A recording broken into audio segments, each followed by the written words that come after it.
Een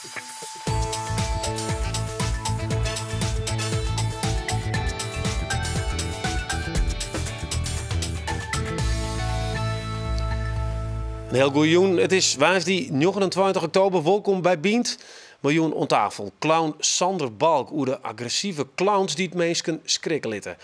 En boeren bouwen massaal nieuwe stallen. En Barend van der Veen die zorgt ervoor dat ze het lonskip net vergriemen. En we presenteren hier aanst de nieuwste Soeners-game van Grendel.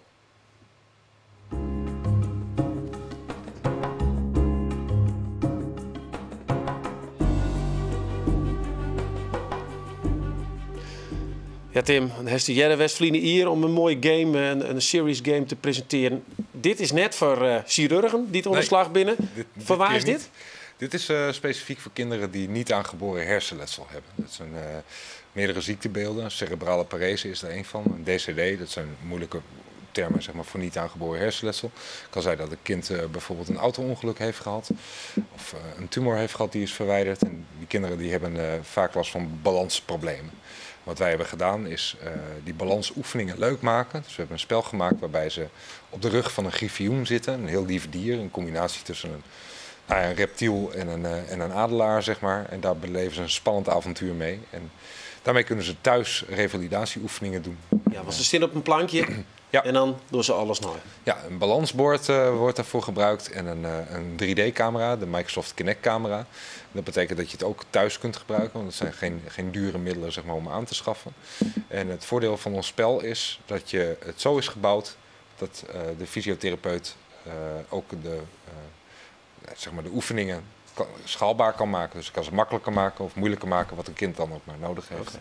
Nou, wij hebben de primeur. We laten dus de eerste beelden zien. Ja. Want in december officieel, hè? Ja, in december is het officieel afgerond. Oké, gaan wij verder even mooi wat oors.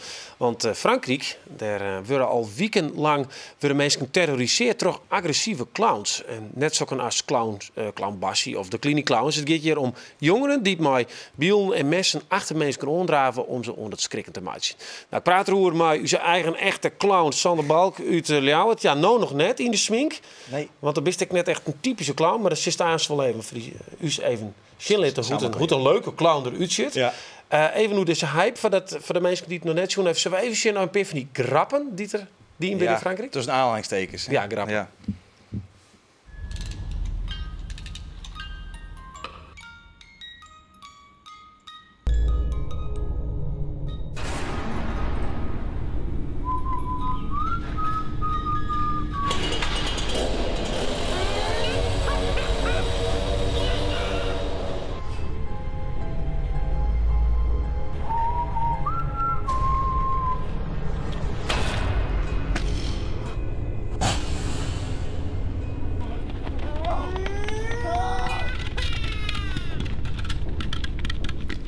Ja, jongens, ik weet niet hoe het met hem zit, maar wat heeft het hier?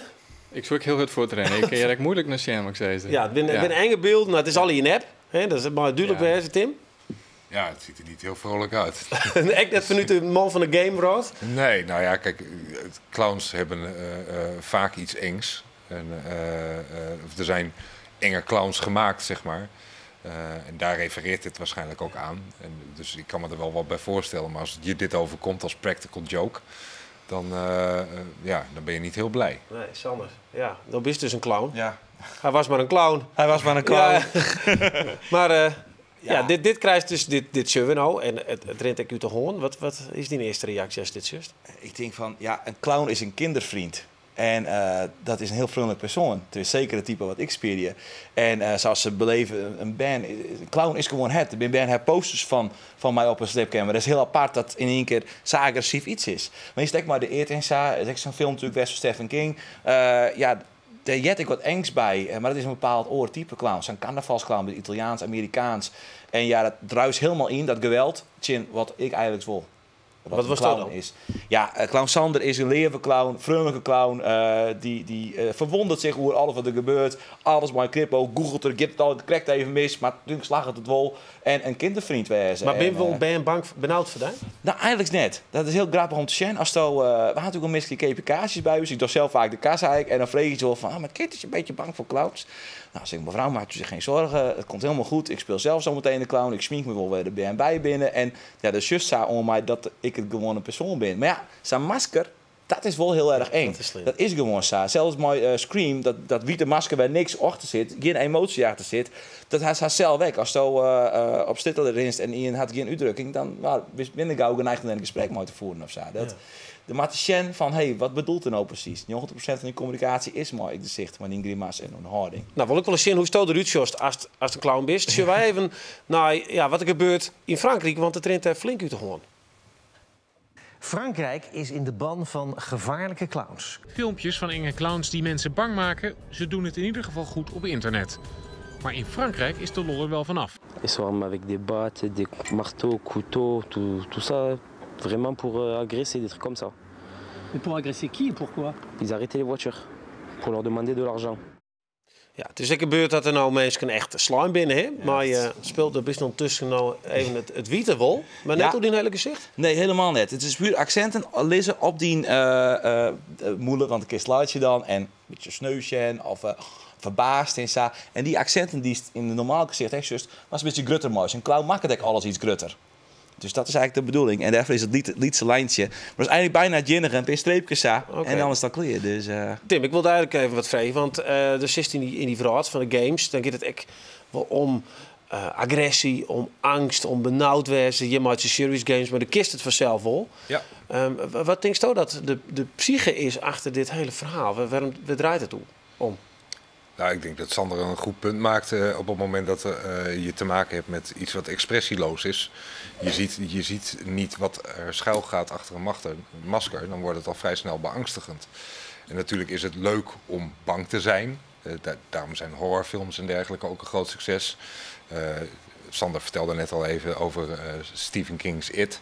Die clown is natuurlijk een schoolvoorbeeld van een hele enge clown.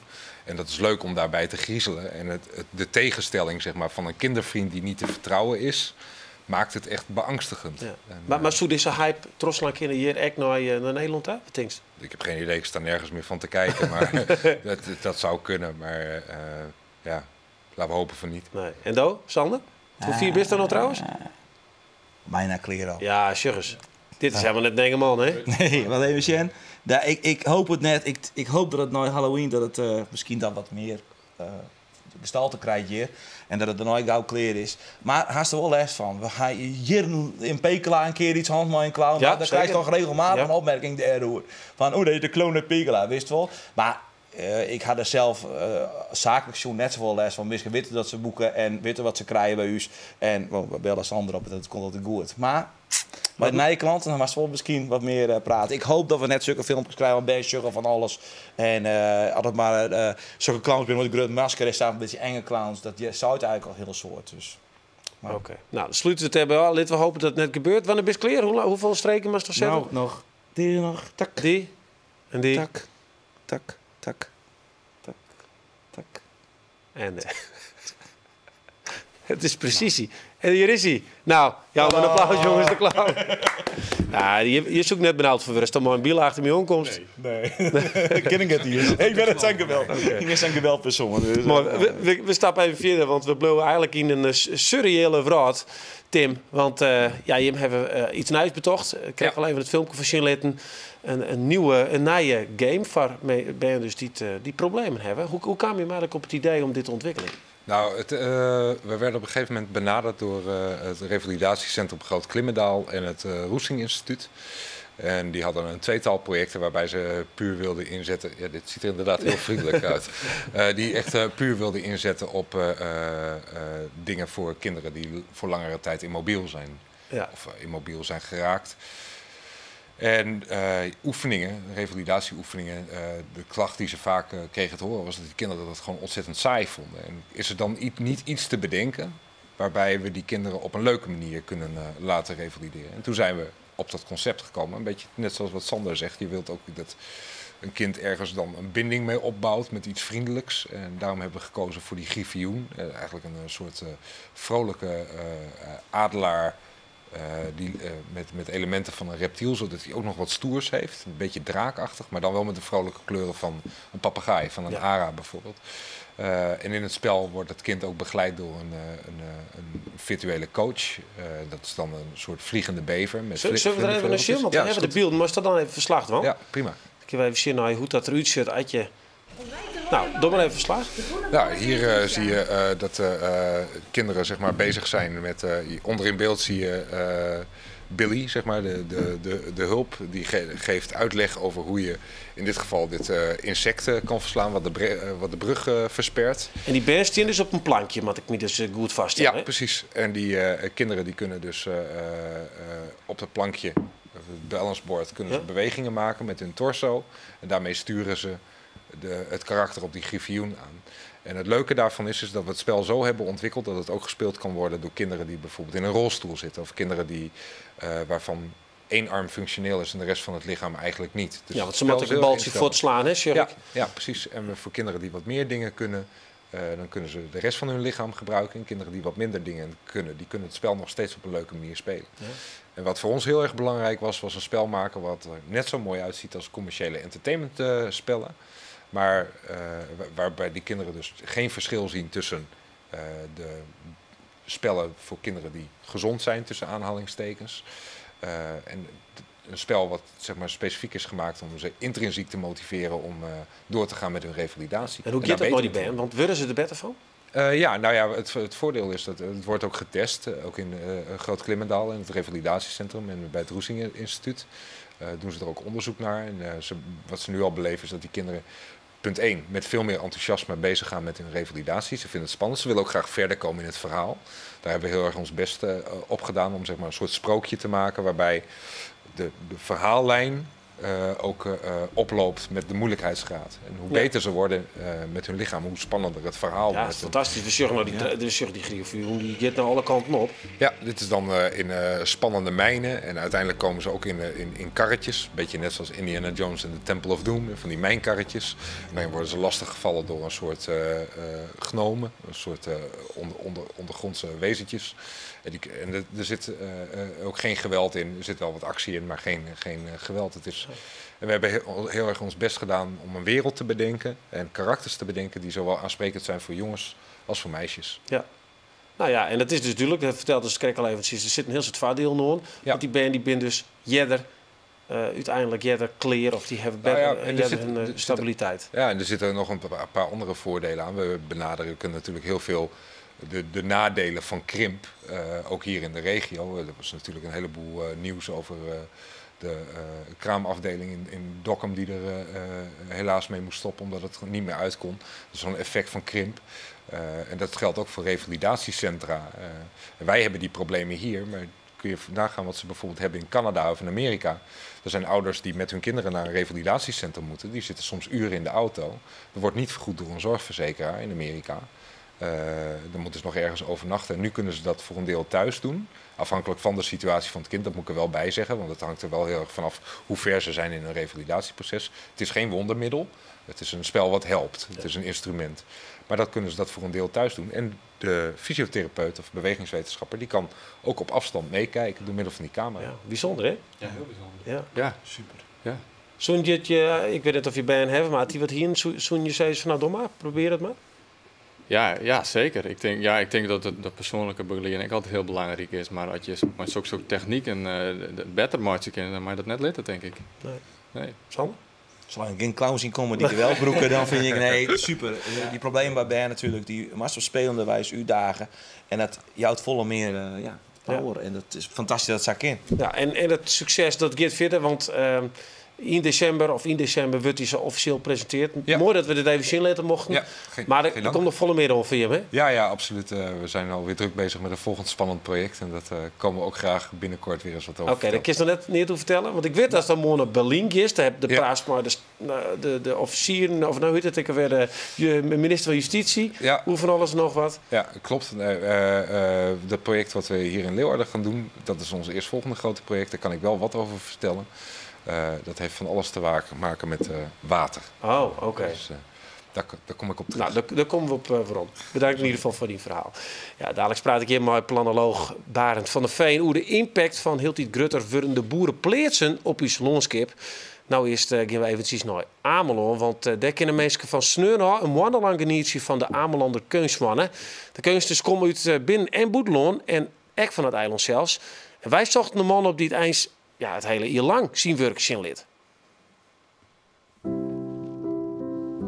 Nou, wat hier altijd mooi blijft, is die roze bottel. Wat betekent de Ameland Kunstmaand voor u? Nou, wat betekent het? Nou, ik leef mee. Maar u levert zelf geen werk in. Ik lever geen werk in. Ik hoor niks meer van ze vragen niet.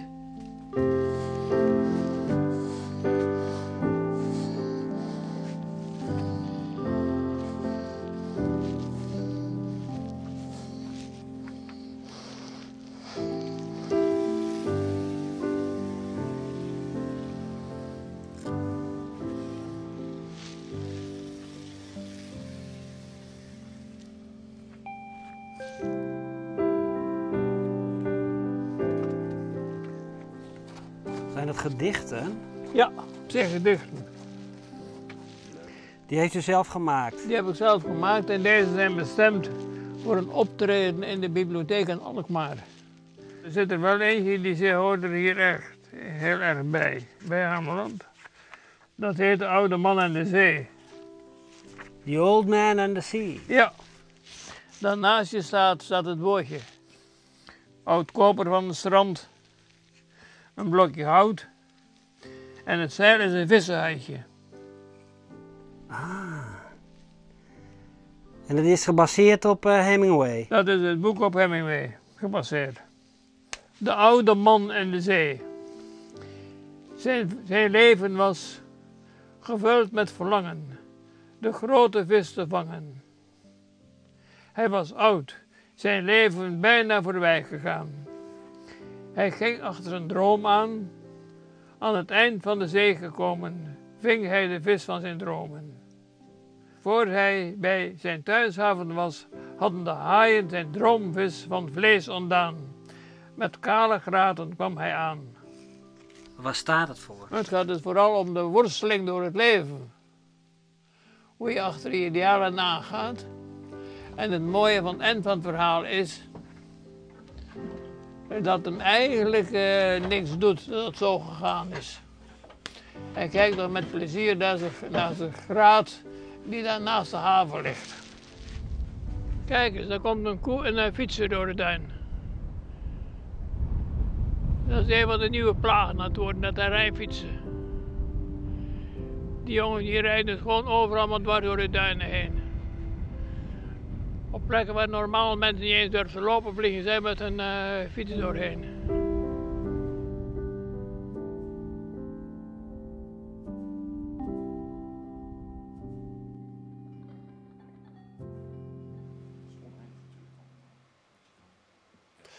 Wil je nou ook naar dat prachtige Ameland voor de kunstmannen? Surf dan even naar uw Facebook-site, like us en dan maak je kans op een arrangement. Ja, maar de hele wienmoeder-discussie is het maar weer eens duidelijk worden. Friesen willen het loonskip mooi houden. Dat geldt ook voor de bouw van Grutte megastal. Met het afschaffen van het melkquotum bouwen de boeren maar om raak. Dat kun je alle hier zien dat je een huis rieden of hoe het platteland in. Maar wordt het er echt mooi van? Nou, de mensen van de methode Naaie Pleets, die zeer van wol. En Barend van der Veen, welkom. Ja, dat is hier omdat je met 100ste adviesonvraag binnenkregen hebben. En dat het dan te krijgen, maar hoe pas je die mooie grutters of die grutterstal in het loonskip? Zullen we voortaan maar eventjes een voorbeeld zien laten van wat eigenlijk net goed is. Dan begrijpen mensen denk ik thuis wel wat je in doggen. Hier komt ie. Zo, hier zeggen we een heel iets hoeske. En daarachter, nou, volgens mij met wel 4 stallen. Waarom is dit net zoals wij het in het loonskip hebben willen?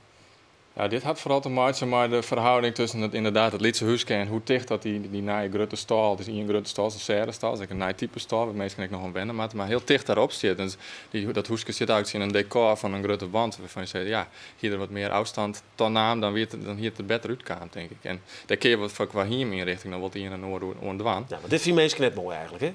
Dit is net zoals wij Friesen dat belipje willen. Nee, ik denk het net. Nee. En dan je methode, de naaipleersmethode, die is heel los. Vertel eens, wat doe je hem daarmee? Ja, wat wij eigenlijk doen is bij op het hiem van de boer, maal komen deskundigen die er al even verstand van hebben, maar vooral de boer zelf, hè, want dat is de deskundige puur zang natuurlijk, bekend van hoe dat bedrijf de komende 20 jaar een goed perspectief krijgen. En daar gaat het om landschappelijke inpassing, daar gaat het natuurlijk om hoe de boer zijn bedrijfsmatig het beste ontwikkelen kan. Maar daar gaat het ook bij om de mierskip, van hoe gaan mensen er les van, qua geur, qua verkeersbewegingen enzovoort. Het wordt al jaar meenamen onder de keukentafel. Ja, wat zorg je hem nou dat de boeren binnen die bouwen maar omdat er meer kei in die stal kunnen vanwege dat melkwoord? Nou ja, dat inderdaad, dat afschaffen van het melkquotum hebben we de al hier. En de boeren hadden er eigenlijk al op voorsorteerd. Die hebben grote stallen gebouwd, die staan nog net al je vol met kei. Maar die willen op een groei bouwt, zodat wanneer het melkquotum er is, dat die stallen niet vol kunnen. Dus we hadden al een jaar, 2 jaar denk ik wel een aantal grote stallen voorbij komen. Ja, maar Jim willen dat mooi gaan. Maar wat is mijn voordeel als boer als ik met Jim praat en net denk van nou, ik heb mij het schelen, ik ging gewoon naar de gemeente en ik vreeg vergunning hoor. Ja, nou dat is eigenlijk wel de reden waarom we de methode bedacht hebben. Dat is om het mooi te maken, maar ook om het voor de boer beter te krijgen. Want voor hen wie het zo vaak zou dat een boer maar zijn stallenbouwer keurige tekeningen in water maakt en daar maar naar de gemeente gaat. En ja, ik zeg dan altijd een beetje geks en dan begint de ellende. Want ja, dan maak je bij die afdeling van de gemeente langs bij de oren. En nog in je misschien en iedereen zou het wat door en dan maakt nog bij de welstand langs. Ja, het is al jaar beoordelen van dat bouwplan. En dan kun je ja of nee zien steeds bij wijze van spreken. En we hadden toen gezegd van ja, had je nou al die mensen die er uiteindelijk toch iets van vinden matten, formeel, aan de voorkant, dus wat die boer pas bezig gaat met zijn ontwikkeling van zijn plan, aan de tafel zetten en maar denken laten, ja, dan moet het voor die boer in het vervolgproces makkelijker wezen. Dus als ik bij hem kom als boer, dan kan ik rapper bouwen? Ja, ik zei het altijd aan het eind van de sessie aan de keukentafel. Het is nog net zo dat we al een bouwvergunning verliezen kunnen. Er zit natuurlijk altijd een formeel proces nog om vast. Maar ja, de grondslag is er wel van lijn, ja. We hebben even een mooi voorbeeld uitgezocht van hoe het dan wolmat. Dat is Brandegem, komt uit Mooi Friesland, uit deze documentaire reeks. Nou, het is wel een groot gebouw. Die gebouwen zijn groter worden. Ik denk dat het nog een halve meter is en de breedte 25 meter. Ja, dat is, en hij is 20 meter lang. Dat zijn wel hele grote voestige stallen. De advies van hoe ze hier daaromheen. Hadden we nog iets van het wijnhuis is extra groot worden. En ja, dat mocht net lezen, want de stal is zo. Dan kun je net zo'n huis bouwen. En van de boerlui heb ik helemaal geen opmerkingen en woordmerkingen gekregen. Het is perfect hier om zo te zeggen. Veel boerlui zijn nu van goh, als dat het er al tijden staat. Dus dat vond ik toch wel een mooi compliment. Ja, dat is wel helder. Ja. En ik vond het echt een prachtig mooi huis erbij. Dat zoek ik wel niet weer willen. Ja. Maar dat past dus in het landschap. Zou je met herwollen? Het is dan juist echt naar het ensemble. Hè? Want we krijgen filmpjes zeggen van dat Lietse hoeske, maar die enorme stal. En dan zie je hier eigenlijk een voorbeeld van wat een beetje kloeker hoes bijsteert bij een grote stal. Die stal was steeds groter. Maar daar toch, je hebt een verhouding. Je hebt eigenlijk net zo mooi wat mooi en lelijk is, maar echt om de verhouding. Oké, nou kunnen wij denk ik over 20, 30 hier pas echt bepalen wat het dus opsmieten heeft. Ja. Nou rijd je op je fietsje, misschien nog op een racefiets. Ik hoop het van je lekker terug het loon heen. Ja. En dan zit het er een beetje creëus uit. Wat betekent dat voor jou, wat je dat zegt? Nou, ik zou altijd is dat bijvoorbeeld eigenlijk hier vroeger de Friesland hier een bepaalde identiteit met boeren hier. Een mooie kloeke stjelpen of een kophals rom en een greensingel eromheen. Dat hier een bepaalde herkenningswaarde. En ik hoop eigenlijk dat we het zien hier dat we zeggen van ek maar die grote bedrijven hebben we een nieuwe identiteit toevoegt qua boeren hier. En zonder wie moeten, hè? Ja, zonder wie moet die maar in het wet. Ja, die zetten we in het wet. Die discussie vieren we net. Heren, ik heb ronduit tegen dank. Succes met de clownsacties, met het spullen en alles oors wat je hem doet. En je maakt mooi mooi je symposium. Dank je. Een soort willen daarbij. Dank u wel. Ja, dit weekend van jou. Morgen zit Arjen de Boer hier. En dan praat hij met een Fries die de hele vraat oefent om verslag te doen van de meest exclusieve pokerwedstrijden. En dat gaat echt om miljoen verder nog. Tjen.